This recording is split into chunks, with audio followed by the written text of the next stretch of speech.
મિત્રો, જીપીએસસી દ્વારા તાજેતરમાં નવા રૂલ્સ બહાર પાડવામાં આવે છે, જેમાં પ્રિલિમ્સ ની અંદર હવે માત્ર એક જ પેપર લેવાશે, જે 200 માર્ક્સનું હશે અને જેના માટે 3 કલાક આપણને મળશે.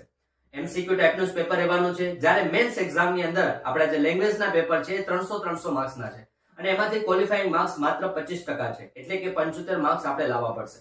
એ માર્ક્સ આપણા મેરિટમાં કાઉન્ટ થવાના નથી. ત્યારબાદ જે મેન્સના પેપર છે એમાં 4 પેપર આવશે, GS1, GS2, GS3, GS4, જે દરેક પેપર 250 માર્ક્સના છે. દરેક માટે આપણને 3 કલાકનો સમય મળવાનો છે. આમ આ 4 પેપરનું જે ટોટલ છે 1250 માર્ક્સ થશે અને આમાંથી આપણે જો ક્વોલિફાય થઈએ તો આપણને પર્સનાલિટી ટેસ્ટ એટલે કે ઇન્ટરવ્યુ આપવા મળશે, જે 150 માર્ક્સનો છે. આમ કુલ મળીને 1400 માર્ક્સની આ એક્ઝામ થશે અને 1400 માર્ક્સમાંથી આપણું મેરિટ બનશે. તો જીપીએસસી ના નવા પેટર્ન પ્રમાણે હવે તૈયારી કરવાનું શરૂ કરી દઈએ અને ખાસ કરીને આપણે જીએસ ને વધારે મજબૂત કરીએ, જેથી કરીને આપણે આ પરીક્ષા સરળતાથી પાસ કરી શકીએ. આ સિવાય પણ કોઈ પણ પ્રશ્ન હોય તો તમે કોમેન્ટમાં જરૂરથી લખજો, હું એનો અવશ્ય જવાબ આપીશ. ધન્યવાદ.